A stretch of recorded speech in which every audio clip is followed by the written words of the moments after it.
Coaching in Session.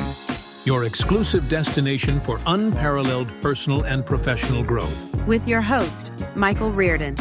Whether you choose to live within limits or break free, your mindset journey begins here. The other day I was thinking about this concept, purpose mixed with a little bit of madness. If you say that you are purpose mixed with madness, who could you be identified as?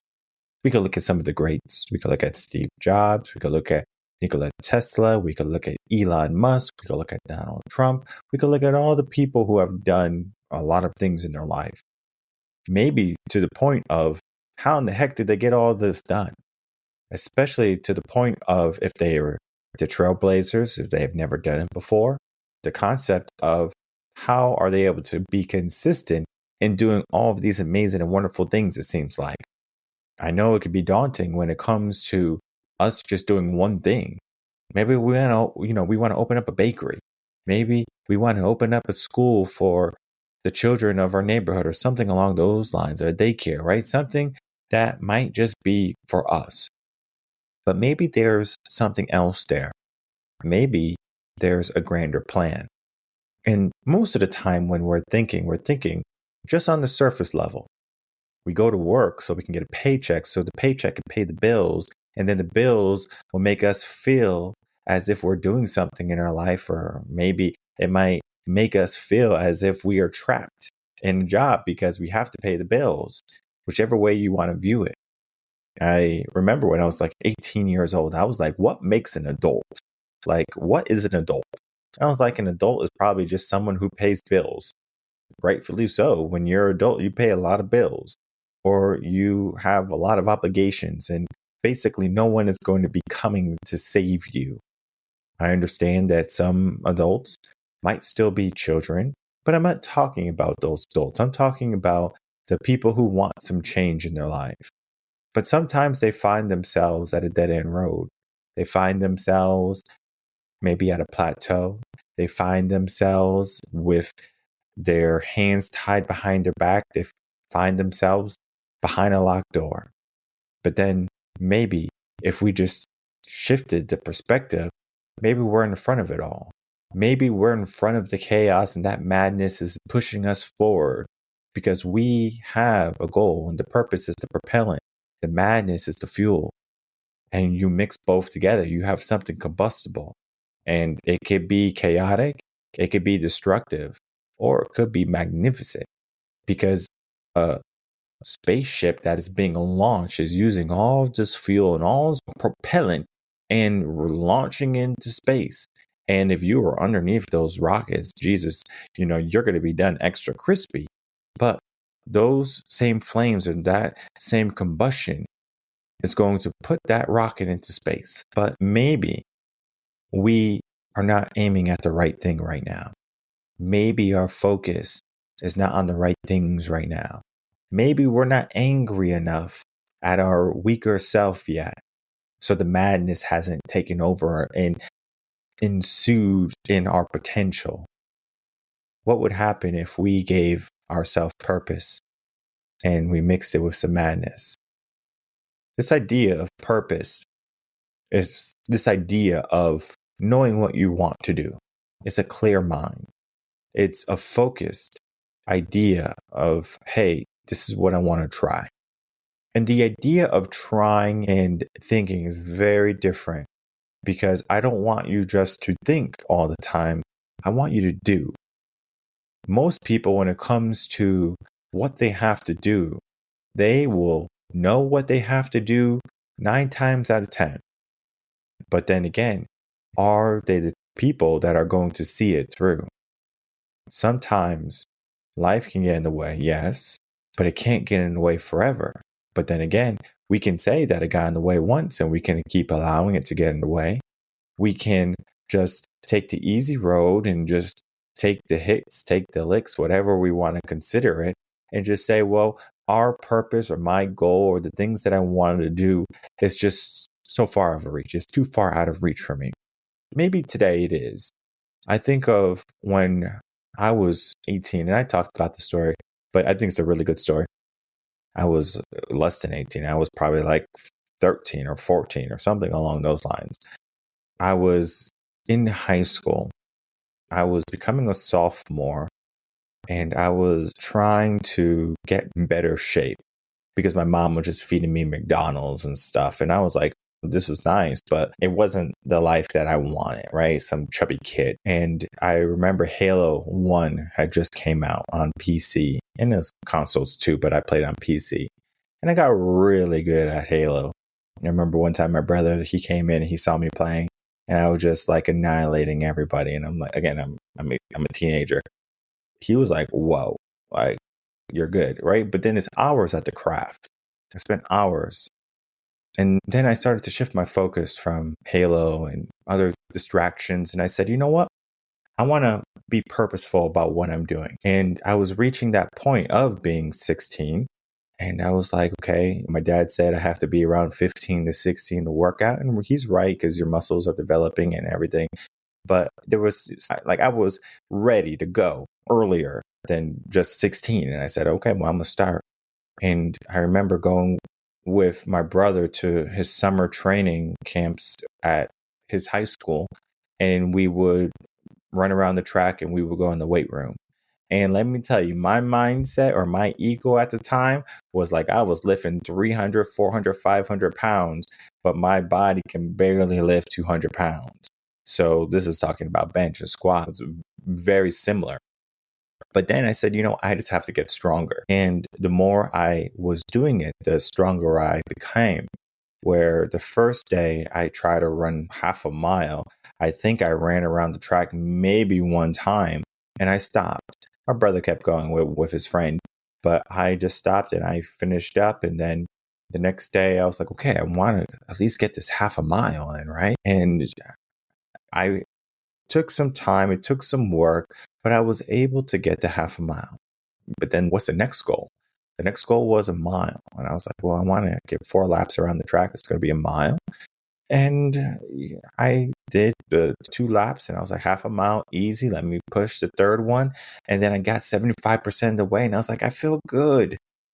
But then something was happening in my mind. I was like, do you remember when I was weak? Do you remember when I couldn't even do 1 lap barely? And now I'm over here doing 3 laps. I should stop. Well, this idea of me wanting to stop was driving me crazy. I said, you know what? I must be insane for running all of this length in the hot sun because it was summer in Connecticut. And summer in Connecticut is not like summer in Texas. I mean, it was still warm, but it gets very humid. So it's a little bit different type of heat. Not like in Miami heat. It's just different. So either way, I was at that 75% mark, that third lap. And I said, let me push it. Let me keep going until I get the mile. That's the goal. That's the idea that I was going for. That was my purpose that day. And it took some time for me to get there, but I got there. And I remember completing the goal and I was like, good, this is the standard. But then I got lackadaisical. I drank some cream soda. It doesn't sound like a bad thing. Like, Michael, it's okay to drink a soda. It's okay to have some ice cream. It's okay to live a little bit. You know, Tony Robbins' wife said, you got to live a little, Tony. And I drank it was 2 liters of cream soda. It just wasn't one. It just wasn't 1 glass. It's like I didn't know any type of restraint when it came to cream soda. It's like, okay, I'm just going to drink this whole cream soda. And I did. And it was just funny because I was thirsty and I should have been drinking water, maybe some Powerade or something or some Gatorade. But I said, you know, I'm thirsty. Let me drink this soda. And it had the alternate effect. It dehydrated me. I wasn't hydrated properly. So the next day when we went to go train, I nearly fainted, nearly passed out. And I remember his football coach was saying, hey, you got to hydrate. You got to make sure you're eating right. You got to do all these things. And I'm like, okay. I'm just thinking in my head, like, I got to take care of myself. But then I thought about like the journey thus far. I was like, I started somewhere. I gave myself this goal, this idea of 1 mile. I can do it. Right? I did it before. And then all of a sudden I have this roadblock and I couldn't do it. What did I do? The purpose that I have given myself to run the mile and the goal or the aspect, I was clear on it. And I was probably crazy to drink the 2 liters of soda, but I did anyway. But that madness was destructive, right? That idea of, I don't have to take care of myself was destructive. And luckily it happened at such a young age, because now I had that life lesson to say, hey, there's things in life that you can do that are destructive to yourself. It could be drugs, could be alcohol, it could be gambling, plethora of things. What is the madness and what is the purpose? And so when I'm helping people define what purpose is, it's a multitude of different things. It could be a mission. It could be your vision. It could be a feeling inside of you that's saying, hey, you should do something. But what it comes down to is the purpose that you would like to accomplish, you will be proud of if someone brought it up to you. I think that is the easiest way for you to understand what your purpose is. For example, maybe you're a husband. You throw out the trash, right? And your wife says, hey, honey, thank you so much for throwing out the trash. Do you feel like, yeah, I threw out the trash. I'm the knight in shining armor, right? I feel so proud. No, you don't. Okay. It was a chore, right? It was just something you had to do. It was an obligation. But what if instead of just throwing out the trash, maybe you purchased a new home for your family? And I'm not saying that it needs to be an elaborate home, but you gave them a nice place to feel comfortable and safe and secure, right? Now we're getting a little bit closer to our purpose. So that's material.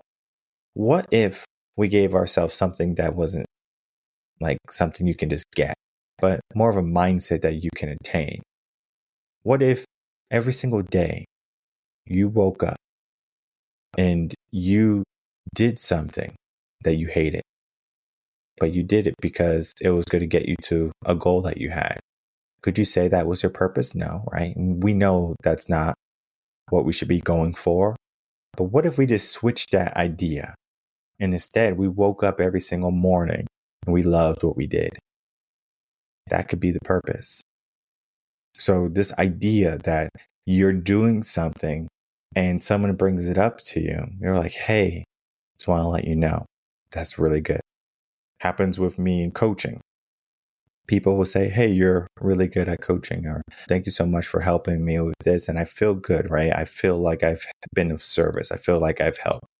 And it's very reminiscent of the boy and the starfish story. Because at some point, you want to think of the bigger picture. But then at some point, you have to always remind yourself when you get too high to land. The hot air balloon in the sky, it looks real nice. But then what happens if you get hungry and you ran out of sandwiches? You want to land. Sometimes when our feet are planted on the ground, we can feel at ease. But then again, the world, the wind, the chaos, everything that's going to be pushing us, right? The madness and this idea of everything I said. The madness was the soda. The madness was this idea of what the world and society is saying that you need and you have to do. The madness is the waves knocking all the starfish onto the shore. The madness is the winds pulling and pushing your hot air balloon every which way that you don't want it to go. Sometimes the madness in life can make it difficult for you to land with your purpose or land in your purpose. So we have to do something to use this madness to our benefit. We know it's there. We know there's going to be naysayers in the world. We know there's going to be problems that happen. We know that we're going to fail. So all of this is to say, we have to be a little bit crazy. And I'm not talking about crazy talking to yourself. I'm not talking about crazy where you're hanging out on the corner and you're like dancing in your birthday suit, right? I'm not talking about that crazy. I'm talking about you have to be crazy for your victory. You have to be crazy for your purpose. You have to be crazy to try to be the person, the best version of yourself that you can be. Because what happens sometimes when you have this idea, and I can only imagine, for example, how many people think Elon Musk is crazy, and maybe he has a couple of screws loose. I'm not saying that he doesn't, But sometimes the best inventors or the best businessmen have a couple of screws loose to the natural people, like just to the common folk, because they're doing things that most of us won't even fathom doing. Because at some point we're going to say, well, when do we take a break? When is snack time? When is, like my R&R? I'm trying to go to a bed and breakfast, and I'm trying to get a weekend retreat, and I'm trying to have a extended weekend or something like that. Well, all of those sound real nice, but you know what sounds even nicer? Doing what you love to do. I understand that some people, they don't even know what they love, let alone if they don't even love their partner or love their kids or whatever. There's just so many mindsets that happen at once when we only need one. The mindset of the purpose, the mindset of how you can be all of purpose mixed with a little bit of madness.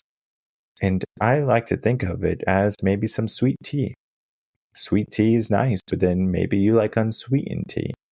Maybe the madness is the sugar. Maybe you're mad because you're not putting sugar in your sweet tea.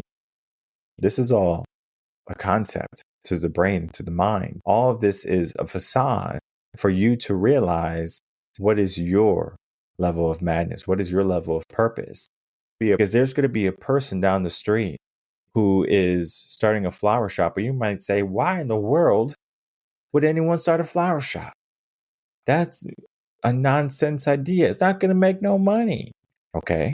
But then again, maybe someone comes in and they buy some flowers for their spouse, or they buy some flowers for their loved ones who passed away. And it might not seem like a big deal to you, right? That flower shop. But to them, it could be everything. That purpose, just the being needed, the act of service is exactly what fulfillment is. It's like, hey, I'm of service. I'm of use to someone. Because if you were left alone in this world, what would you do? What would you do? Like literally every single day, the only thing you could do is survive. Yeah, sure, you can go golfing. Yeah, you could play some basketball by yourself. You can play some video games by yourself. You can watch some old videos because there's no one making content anymore. But then again, at some point, the grid is going to fall. There's going to be no electricity. And maybe you are a person who is tech savvy, so you can set up some solar panels and you can live off the grid, or you can live in the city, or you can live wherever you want. You can travel the world on your bike, or you can go walking because you don't have to worry about traffic. There's no one else left. What would you do? Would you be okay with that? Most people will say, no, I wouldn't be okay with that. Most people, they want to spend time with people. They want to share moments with people. People who find themselves alone with no purpose and they are trying to be sane and not a little bit mad, they are finding themselves on a tightrope to their destruction. I understand when people are doing the wrong thing and saying the wrong things, we need to be very clear on what's wrong and right. Very similar to the episode last week, we're talking about how rules are meant to be broken in a sense. This is the mindset here. We can all say that we have some level of idea of our purpose, but then again, does our purpose fuel us? Your purpose should wake you up in the morning. Like literally, you wake up, your first step is, I'm doing this. I get to do this today. I get to be a mom. I get to be a dad. I get to start this business. I get to be a part of this business. I get to go to the gym. Whatever the purpose is, right? The goal, the idea.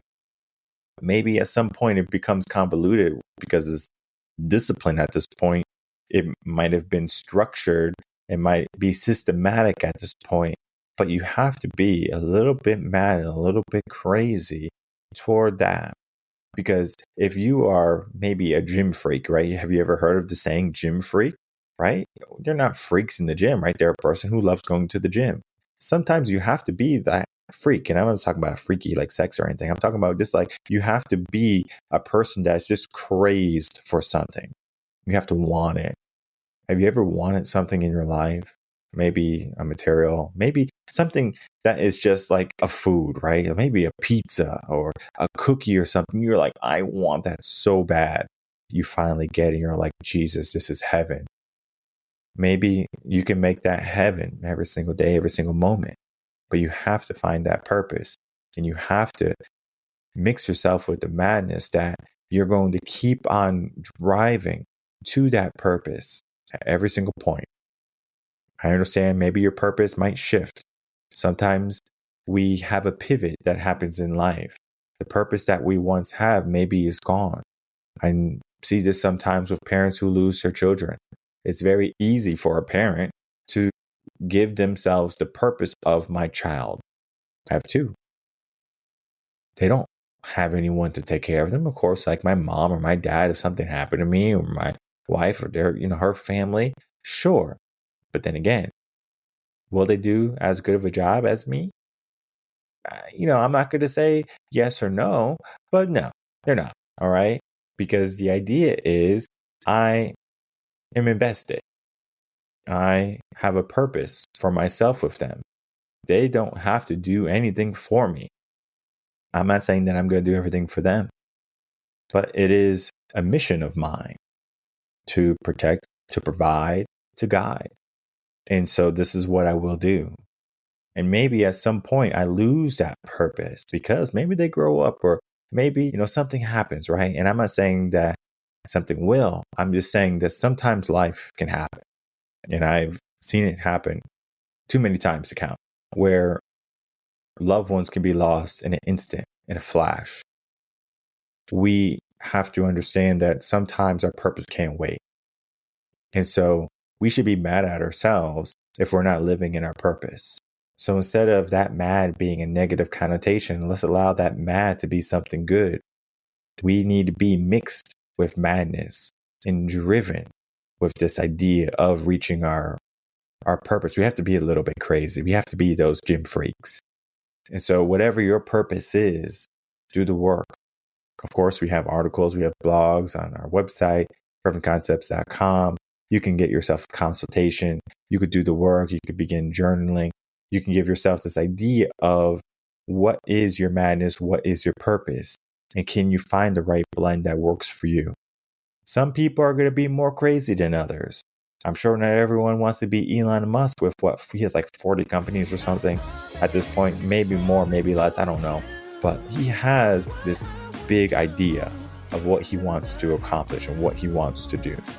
Maybe your idea is not that big, but it doesn't matter if your idea is smaller than someone else's, as long as it's yours, as long as it's your purpose. Mix it with some madness and make it happen in your life.